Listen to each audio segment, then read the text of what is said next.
My son pulled another all-nighter gaming and passed out at his computer desk. I was about to drape a blanket over him when I accidentally saw a post he'd made online trashing me. My mom is such a cheap bitch. She'd rather blow money on fancy fruit, steak and lamb chops than give me cash for my games. She won't take care of me now. Fine. When she's old and gray, I won't take care of her either. A commenter tried to reason with him. You're going through a rebellious phase. I don't understand life's pressures. Your mom buys necessities. Games don't fill your stomach. He fired back. Mental nourishment. Nourishment. She's nothing compared to my dad's side piece. That woman hangs out with me every few days, plays games with me, and loads up my account with coins. She's my actual mom, but she never understands what feeds my soul. How the hell did my dad end up marrying such a woman? Reading these messages made my blood run cold. All these years I'd worked myself like a dog to earn more money, grinding non-stop, tirelessly, just so this family could have a better life. And now? Screw that. Why shouldn't I enjoy the fruits of my labor? I lay in my bedroom continuing to scroll through his forum posts. Updated. I'm not being evil, but I genuinely wish I could lose my mom early. She's been driving me absolutely insane lately. Someone commented, "What's your mom doing to you now?" He replied, "She never stops. She hired a private tutor to supervise my studying. Am I her prisoner or something? Tomorrow's my birthday. I'm going to ask her for $500 for game skins. If she doesn't give it to me, then from now on, she's just a money-making tool to me, not my mother." My heart sank like a stone. All those years of sacrifice, planning for his future. To him, they were chains. They were the sword. He used to hate me. Suddenly, Ethan Morrison walked into my room. His face casual. "Mom, I'm hungry. What's for lunch?" I turned off my phone screen. My voice cold. "I'm not cooking anymore." He always complained that I spent money on food, instead of giving him cash for games. The truth was I bought that food for him. Ungrateful brats can't be tamed. I was done raising him. For the rest of my life, I'd only love myself. Ethan looked shocked for a moment. In past, even when I was sick, I'd always made him 3 meals a day. I'd never let him skip a single meal. The next second, his eyes betrayed poorly hidden joy, like he'd been freed from chains. "Then I'll order takeout. You rest up." I usually didn't let him eat takeout for health reasons. I never imagined that would become another reason for him to trash me online, since he didn't want the good life I was giving him. Fine. Let him grow wild like weeds. Ethan didn't leave. He suddenly changed the subject. "Mom, it's my birthday tomorrow. Don't buy me a present this year. Just give me $500 to load my game account." I sat up in bed, staring at him coldly. "No. I don't have enough money for myself. Ask your father." He looked shocked and angry, but tried to control his temper. "You're not even getting me a birthday present?" "That's right. And there won't be any more from now on." This time he couldn't hold back. His face flushed red, his eyes blazing as he glared at me. "In your eyes, am I just a studying machine? Everything I do besides studying is wrong to you." I looked at the son who'd become a stranger to me, my heart filled with unwillingness. He hadn't always been like this. He used to be kind, sweet. Our mother-son relationship used to be so good. He told me many times that I was the best mother in the world. David Morrison stormed in with a dark expression. "Lisa, what the hell is wrong with you today?" He looked bewildered, because I'd always made a huge deal out of Ethan's birthday. Every year, not only would I cook a table full of delicious food, I'd carefully select expensive gifts for him. This was the first time I'd coldly refused to give our son a birthday present. He patted Ethan's shoulder, coaxing him. "Don't worry, buddy. Dad won't let you down tomorrow." The next day, I went out early to go shopping. I bought beautiful clothes I'd never let myself buy before. Cosmetics, jewelry. I got a facial. Ate at a nice restaurant. Nothing like previous years, when I'd spend hours slaving away to make Ethan a gourmet birthday meal. After eating, I checked Ethan's forum. He'd updated again. "Guys, my mom's totally lost it. She's having a breakdown. Suddenly stopped cooking, stopped managing the house. And today she didn't even acknowledge my birthday. But it's fine. Our family of 3 celebrated at my other mom's place. Gaming with her was awesome." Someone analyzed. "Maybe your mom's disappointed in you for being addicted to games." The comments split into 2 camps. One side supported Ethan, mostly saying, "If life has no hobbies, what's the point? Gaming isn't murder. Having killjoy parents is such bad luck." Some people said everything needs moderation. After you take the SATs, your mom probably won't care about gaming as much. Ethan replied, "This is why I have to praise my other mom. No wonder my dad likes her. She's so understanding. My real mom can't compare to a single hair on her head. Anyway, the parent-teacher conference is in a week. There's no way I'm letting her go." Someone asked, "You're not bringing your other mom, are you?" He quickly replied, Of course I'm bringing her. She's the best woman in my heart. My dad will definitely divorce that psycho eventually. I'm choosing dad and my other mom. My heart felt like winter wind. Uncomfortable all over. I didn't come home until evening. Ethan and David had just returned. They clearly had a great birthday celebration, but they both still had sour expressions. David interrogated me. It's our son's birthday. Why didn't you make it special? I shot back.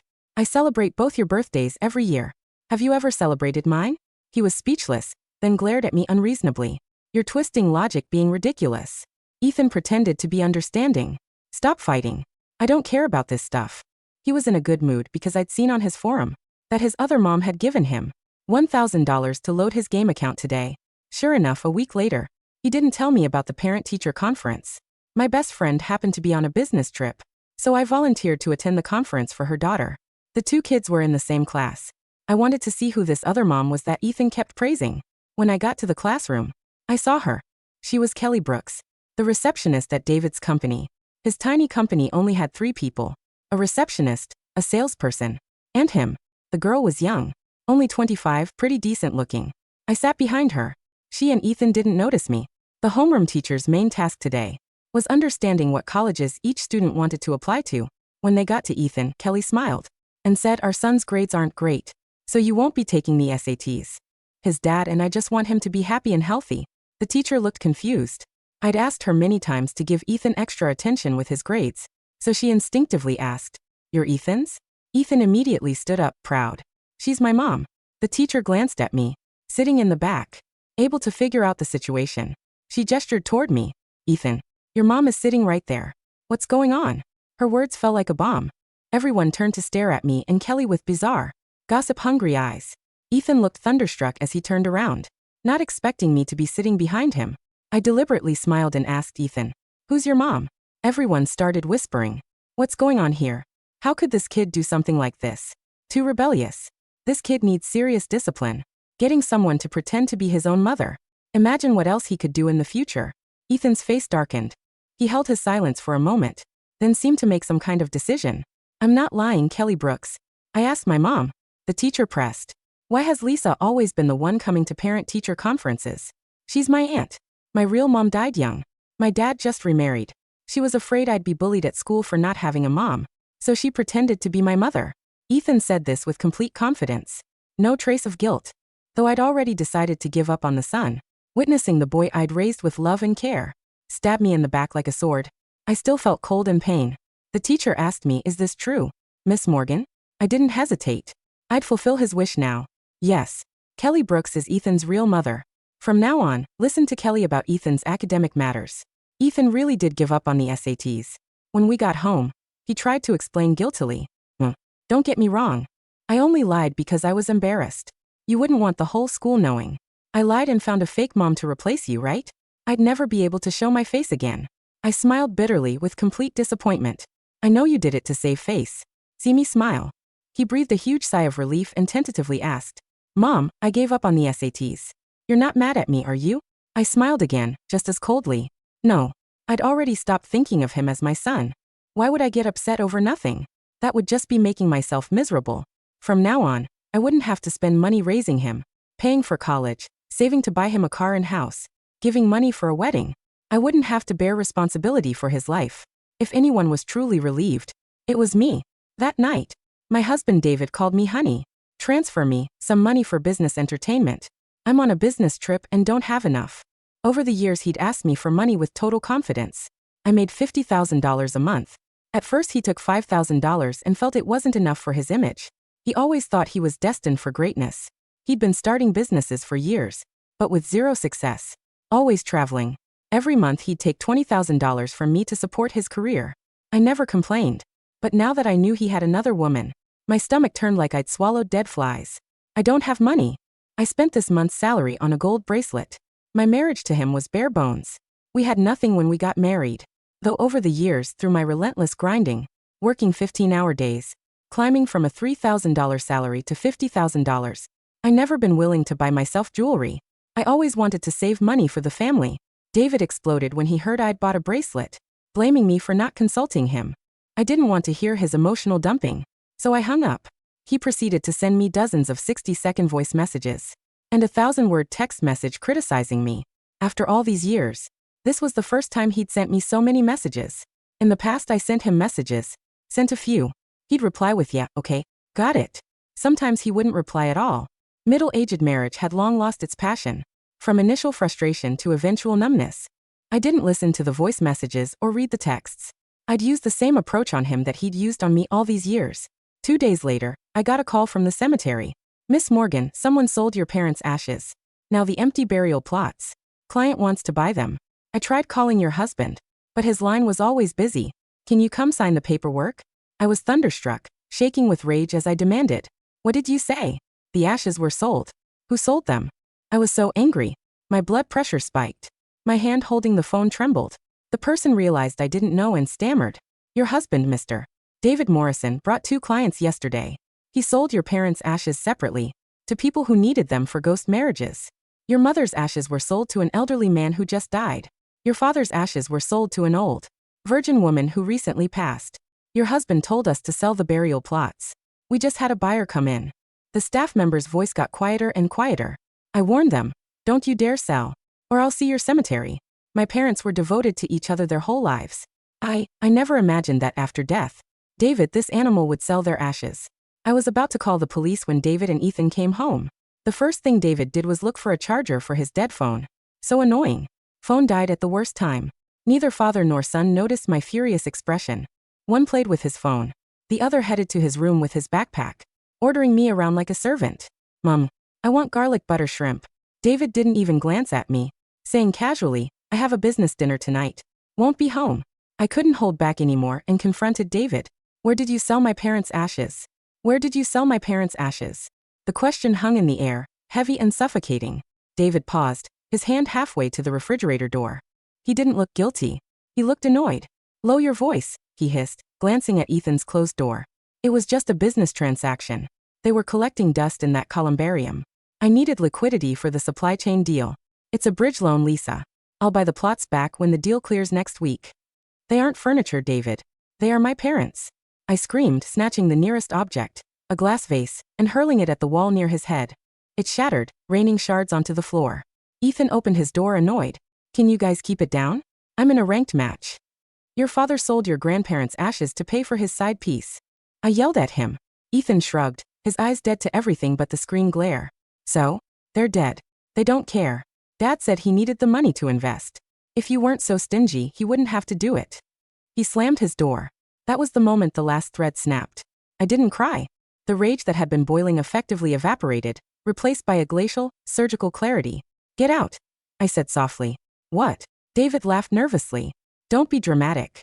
Look, I got $40,000 for the pair. The ghost marriage market is hot right now. I can give you, I don't know, $2,000 of it. Go buy yourself another bracelet. I pulled out my phone and dialed 911. What are you doing? David asked, stepping closer. Reporting a theft and the desecration of human remains, I said into the receiver.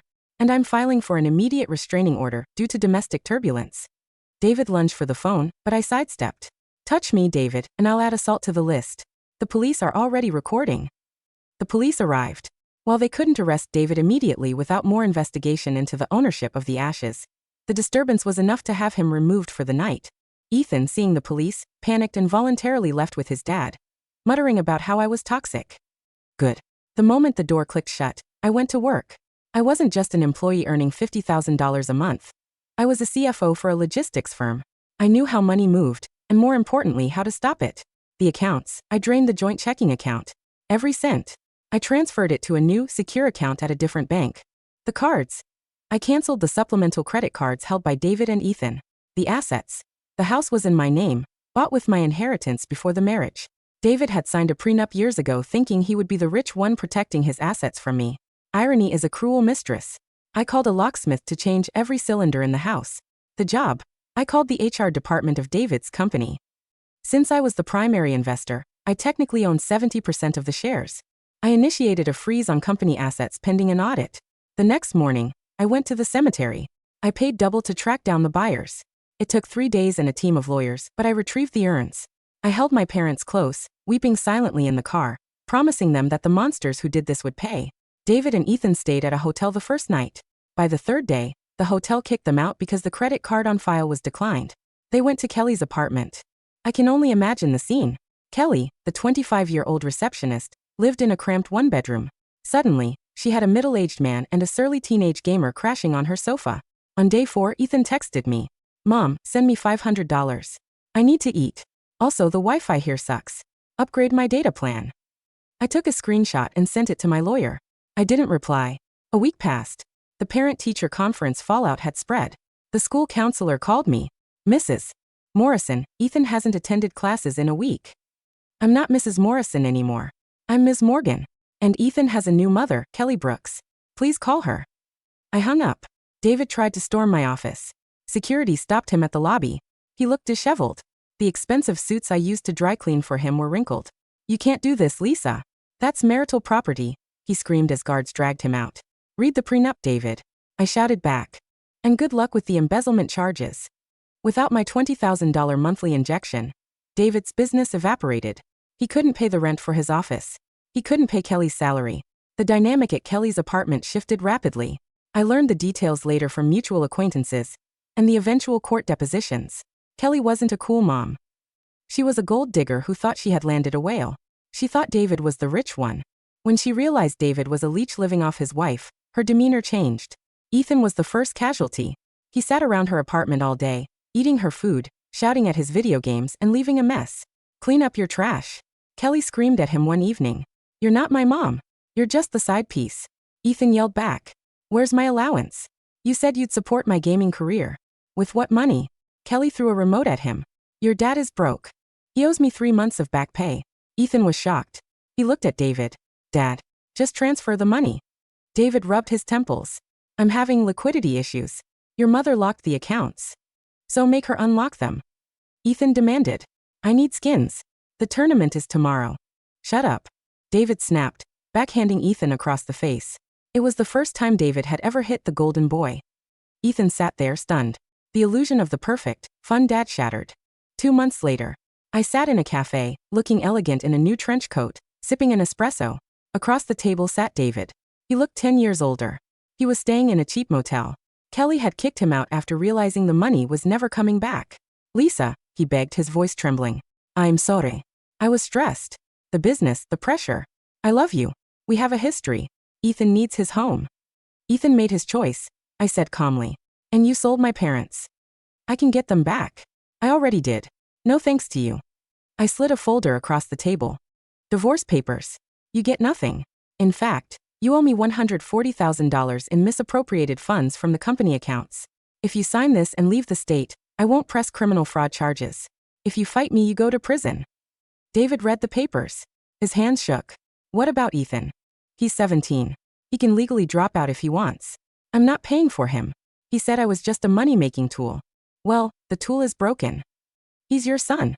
He's Kelly's son now. Or his aunt's. Or whatever lie he told the school." I stood up and left $20 on the table for the coffee. "You have 24 hours. Ethan didn't handle poverty well. He tried to sell his gaming account, but he got scammed and lost everything. He came to my house one rainy night, banging on the door. 'Mom, open up. I'm hungry. I'm sorry. Okay. Just let me in.' I watched him from the security camera feed on my phone. He looked thin. His expensive sneakers were muddy. My heart ached, a phantom pain of the mother I used to be. But then I remembered his forum posts. 'I wish she would die early.' I spoke through the intercom. 'Go to your father, Ethan. Dad's a loser. He's living in a dump. Mom, please. I'll go to school. I'll take the SATs. You don't want a mother, Ethan. You want an ATM. The bank is closed.' I turned off the intercom. I cried that night, mourning the boy he used to be, but I didn't open the door. I knew that if I let him back in without him hitting true rock bottom, he would never learn. He would just learn that he could abuse me and I'd still save him. Ethan eventually moved into the motel with David. He had to get a job at a fast food joint to pay for their food. The pro gamer was now scrubbing fryers. 1 year later, I was promoted to VP of operations. My skin was glowing. I had traveled to Italy and Japan, places I always wanted to go but couldn't because David needed the money for his failed ventures. I met a man, a quiet architect named Julian. He didn't need my money. He bought me dinner. He asked about my day. It was early, but it was peaceful. I saw Kelly once at the mall. She was with another older man, hanging onto his arm, laughing that fake laugh. She saw me and quickly looked away. As for David and Ethan, David signed the papers. He moved to a different city to avoid his debts. Last I heard, he was driving for a rideshare app, telling his passengers about how he used to be a CEO until his crazy ex-wife stole his company. Ethan is still in town. I see him sometimes when I drive past the burger joint. He looks older, harder. One day, I stopped at a red light, and he was there, taking out the trash. Our eyes met. He didn't glare. He didn't flip me off. He just looked at me with a profound, crushing regret. He looked at my clean car, my peaceful face, and then down at his grease-stained uniform. The light turned green. I didn't look back. I had raised a son with love, and he spat on it. I had supported a husband with loyalty, and he sold my ancestors. They wanted a life without my nagging and my control. They got exactly what they wanted. And I got my life back. The end.